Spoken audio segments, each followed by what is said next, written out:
Hey guys, welcome back to my channel. ඉතින් ඔන්න අද මම මගේ channel එක හරහා ඔයාලට ටිකක් වෙනස් විදිහේ වීඩියෝ එකක් තමයි අරගෙන එන්න හිතුවේ. ඉතින් මම lesson එකක් upload කරපු ගමන්ම ගොඩක් වෙලාවට මට comment වැටෙනවා අනේ මම ඔයා විදිහට හරි ආසයි කතා කරන්න. කොහොමද ඔච්චර ලස්සනට ඉංග්‍රීසි කතා කරන්නේ? මාත් හරි කැමතියි ලස්සනට ඉංග්‍රීසි කතා කරන්න. ඉතින් මම මේ වීඩියෝ එකෙන් ඔයාලට public speaking වලදී අත්‍යවශ්‍යම වන tips ටිකක් ගැන කතා කරනවා.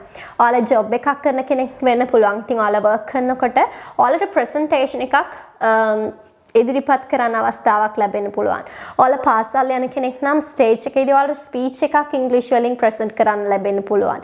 ඉතින් මේ වගේ අවස්ථාවලදී ඔයාලගේ අර nervousness එක හංගගෙන කොහොමද ඇත්තටම public speaking වලදී හොඳින් කතා කරන්න කියන එක මම අද ඔයාලට මේ වීඩියෝ එකේදී කියලා දෙනවා. ඉතින් මුලින්ම පුංචි වීඩියෝ ක්ලිප් එකක් තියෙනවා. ඒ වීඩියෝ ක්ලිප් එක සම්පූර්ණයෙන්ම ඉංග්‍රීසි වලින් තියෙන්නේ.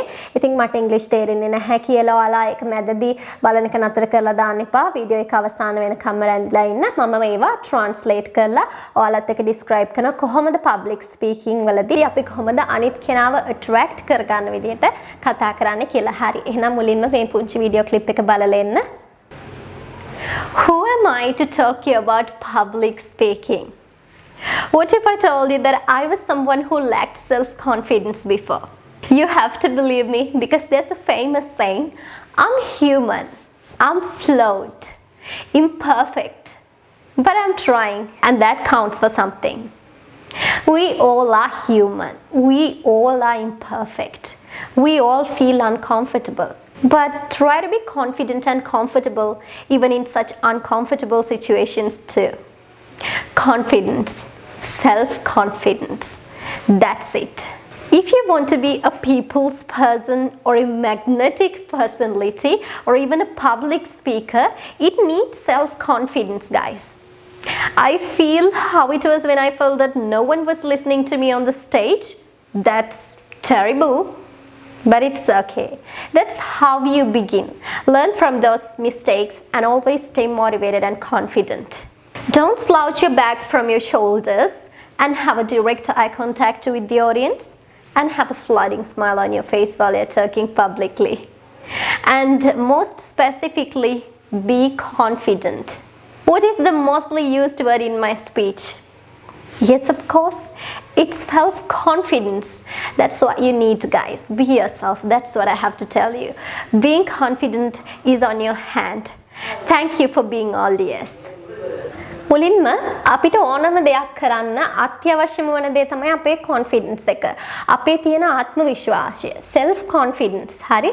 ගොඩක් වෙලාවට අපිට stage එකට ආරාධනා කරාම අපි nervous වෙන්න පුළුවන්. You become really nervous, frustrated and excited when you're invited onto the stage.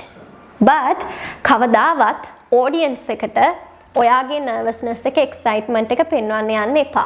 Don't show the audience that you are nervous and excited because then they will notice the signs of your nervousness. ඔයාලා nervous කියලා audience එකට පෙන්නපු ගමන් මොකද වෙන්නේ? ඔයාලගේ අතක් චූටියට හරි වෙවුලනවා නම් audience එක ඒක notice කරයි. ඉතින් එහෙම self confidence එකක් එතනදීම අපි නැති කරගත්තොත් අනිත් කෙනාව attract කරගන්න විදිහට අපි කොහොමද කතා කරන්නේ? ඒ නිසා කවදාවත් ඔයාලගේ nervousness එක පෙන්වන්න යන්න එපා. self confidence එක තියාගෙන ඔයාලා හොඳට තමන් ගැන ආත්ම විශ්වාසයක් තියෙන විදිහට stage එක උඩදී හැසිරෙන්න ඕන. දැන් මෙන්න මෙහෙම කියනවානේ. Now I invite Sandeepa Tarandi to deliver her speech. එතකොට මොකද වෙන්නේ? You become really nervous and excited. Your legs and your hands are shivering. Oh my god, now this is my chance. හරි ඔයාලගේ අතපය වෙවුලන ගන්න ඔයාලා හරියට excite වෙනවා. එතනදී ඔයාලා මොකද වෙන්නේ? එතනදී ඔයාලා excite වුණාට පස්සේ ඔයාලා stage එකට සමහර විට වේගෙන් දුවගෙන යනවා වෙන්න පුළුවන්. හැබැයි එහෙම කරන්න එපා. Walk slowly to the podium. Podium එක කියලා කියන්නේ ඔයාලා දන්නවා අර table එකක් තියෙන ඔයාලගේ notes වගේ දේවල් තියාගන්න අර mic set කරලා ඒකට අපි කියන podium එක කියලා. podium එකට walk slowly. ඒ කියන්නේ හෙමින් ඇවිදගෙන යන්න. ඒ වගේම ඔයාලා comfortable වෙනකන් ඔයාලගේ speech එක start කරන්න යන්න එපා. හරි. Look at the audience. podium එකට ගියාට පස්සේ audience එක දිහා බලන්න. හරි. Feel comfortable. audience එක දිහා බලලා ඔයා comfortable වෙන්න. හරි. Don't start the speech until you feel comfortable and until you settle down. ඔයා settle වෙනකන් ඔයා comfortable වෙනකන් speech එක start කරන්න යන්න එපා. audience එක දිහා බලලා comfortable එක ඇඟට අරගෙන ඔයාලා speech එක start කරන්න. මුලින්ම ඔයා introduce කරන්න ඔයා කවුද කියලා. දැන් මම අර speech එකේදී කිව්වා who am I to talk you about public speaking? කවුද මම ඔයාලට public speaking ගැන කියන්න? What if I told you that I was a person who lacked self-confidence before? කොහොමද මම ඔයාලට කිව්වොත් මම ඉස්සර self-confidence එක තිබ්බේ නැති කෙනෙක් කියලා? හරි? එතනදී මම මාව හඳුන්වන්නේ මට ඉස්සර self-confidence එකක් තිබ්බේ නැහැ කියලා. මෙතනදී අර ඔයාලව හඳුන්වන ට්‍රැඩිෂනල් විදියට ඔයාලව හඳුන්වන්න යන්න එපා. I'm Sandeepa Tarandi. I'm a first year university student. I'm 20 years old. ඔය විදියට කියලා අර සාම්ප්‍රදායික විදියටම ඔයාලව ඉන්ට්‍රොඩියුස් කරන්න යන්න එපා. ඔඩියන්ස් එක ඔයාලට ඇට්‍රැක්ට් වෙන්නේ නැහැ. ටිකක් අමුතු විදියකට. හරි? මෙතන බලන්න. What if I told you? කොහොමද මම ඔයාලට කිව්වොත් ඒ විදියට පටන් ගන්න. එහෙමත් නැත්නම් imagine හිතන්න කියලා ඔයාලගේ ස්පීච් එක ස්ටාර්ට් කරන්න. ඒ විදිහට තමයි ඔයාලා ඔඩියන්ස් එකව ඇට්‍රැක්ට් කරගන්න ඕන. ඊට පස්සේ මම කියනවා you have to believe me. ඔයාට මාව විශ්වාස කරන්න වෙනවා because there's a famous saying. ප්‍රසිද්ධ කියමනක් තියෙනවා I'm human. මම මිනිස්සෙක්. I'm flawed. මට වැරදීම් සිද්ධ වෙනවා. imperfect. පරිපූර්ණ නැහැ. but I'm trying. නමුත් මම උත්සාහ කරනවා. and that counts for something. ඒ නිසා යම්කිසි දේවල් සිද්ධ වෙනවා. ඒ නිසා යම් දේවල් සිද්ධ වෙනවා. මම try කරන නිසා යම් දේවල් සිද්ධ වෙනවා. මේක famous saying එකක්. ඒ කියන්නේ කියමනක්. මේ වගේ කියමනක් හරහා ඔයාලගේ speech එක ඔයාලට start කරන්න පුළුවන්. ආරම්භ කරන්න පුළුවන්. ඊට පස්සේ මම කියනවා we all are human. අපි හැමෝම මිනිස්සු. we all are imperfect. අපි හැමෝම පරිපූර්ණ නැහැ. we all feel uncomfortable. අපි හැමෝටම අපහසුතාවයන් වලට මුහුණ දෙන්න වෙනවා. අපහසුතාවයන් හැඟෙනවා. But try to be comfortable and confident even in such uncomfortable situations too. ඒ වගේ අපහසුතාවයක් අපිට දැනෙන සිචුේෂන් එකකදී පවා අපිට පහසුවක් දැනෙන විදියට අපි හැසිරෙන්න ඕන. අපි හොඳ confidence එකකින් හැසිරෙන්න ඕන. self confidence ආත්ම විශ්වාසයක් තියාගෙන හැසිරෙන්න ඕන. ඊට පස්සේ මම කියනවා confidence, self confidence, විශ්වාසය, ආත්ම විශ්වාසය. That's it. ඒක තමයි. If you want to be a people's person, ඔයාලට ඕන නම් people's person කෙනෙක් වෙන්න. people's person කියලා කියන්නේ අනිත් අයගේ ආදරය ආශිර්වාදයේ හිමිවන ටිකක් අනිත් අයව attract කරගන්න පුළුවන් පුද්ගලයෙක්. magnetic personality එකක් කියන්නේත් ඒකම තමයි.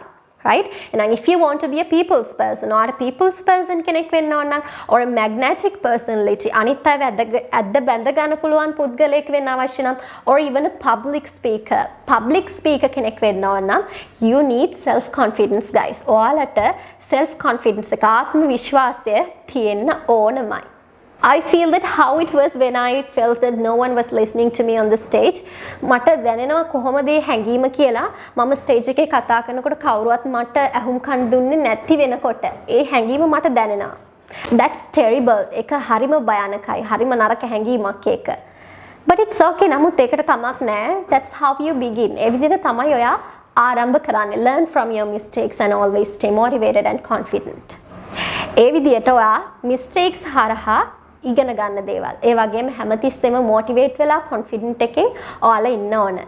Don't slouch your back from your shoulders. ඔයාලගේ මේ උරහිසින් නැමිලා ඉන්න එපා.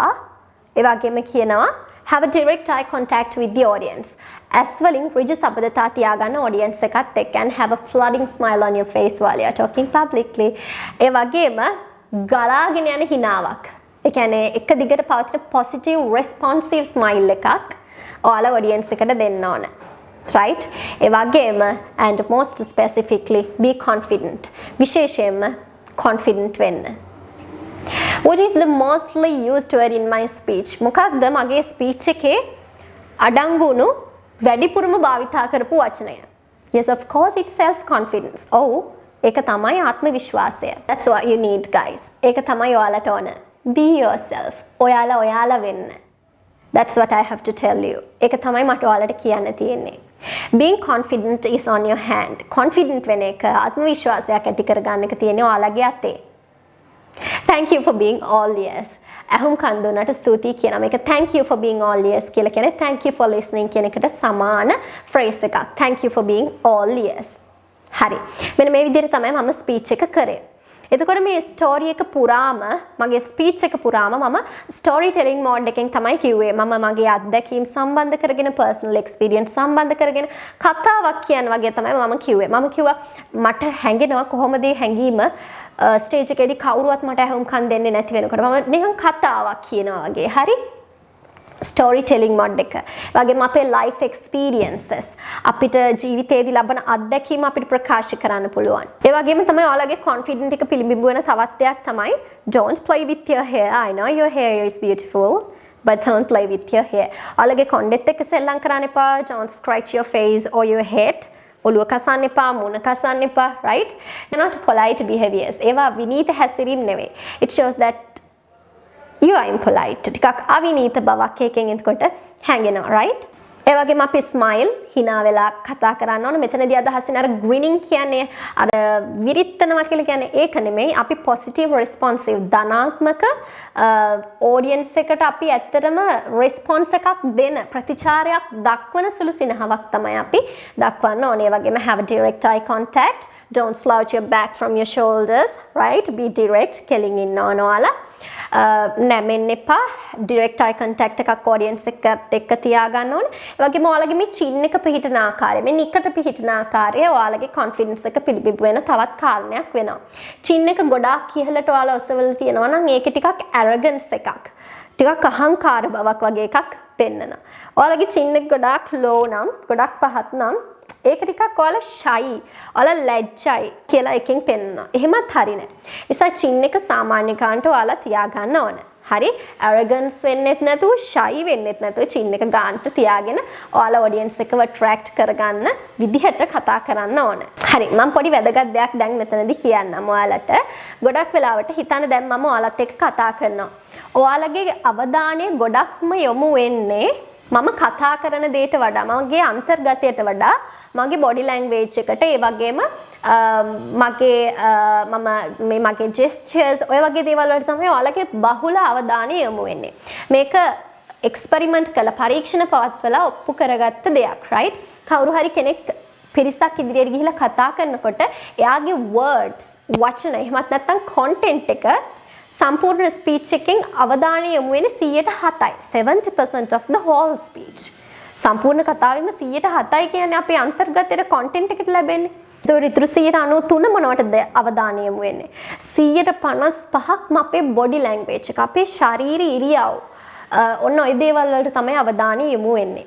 55% of the whole speech. 155ක්. 138ක්. 38% of the whole speech is dedicated to your voice balance. 138ක් අපේ voice balance එක. කොහොමද අපි voice එක balance කරගන්නේ? හරි? මෙන්න මේ දේවල් වලට තමයි අර මූලික අවධානයක් යොමු වෙන්නේ. ඔයාලා හැම වෙලෙම කතා කරන first impression එක, lasting impression එක කියලා. first impression එක කියලා කියන්නේ කෙනෙක් දැක්ක ගමම පළවෙනියටම ඇතිවන හැඟීම. lasting impression කියන්නේ ඒ හැඟීම දිගටම පවත්වාගෙන යන විදිහට හැසිරෙන එක. හරි? එතකොට මේ first impression එකක් එහෙමත් නැත්නම් lasting impression එකක් ඇති කරව ගන්න ඕන නම් අපේ body language එක මෙන්න මේ tricks භාවිතා කරලා ඔයාලට public speaker කෙනෙක් විදියට audience එකව attract කරගන්න පුළුවන්, people's person කෙනෙක් වෙන්න පුළුවන්, magnetic personality එකක් වෙන්න පුළුවන්, ඒ වගේම හොඳ public speaker කෙනෙක් වෙන්න පුළුවන්. ඉතින් මම හිතනවා ඔයාලා මේ lesson එක enjoy කරන්න ඇති කියලා. I hope you enjoy the lesson. And that's it for today's lesson, guys. Let me know in the comments whether you enjoyed this lesson, and let me know your ideas, your feelings about this lesson in the comment section. I always love to read your comments, guys. And if you're brand new to my channel, please subscribe my channel and click the bell icon there too to be notified when I upload new lessons for you. Here I teach you every aspects of English language. So that's it, guys. See you soon in my next videos. Bye, guys.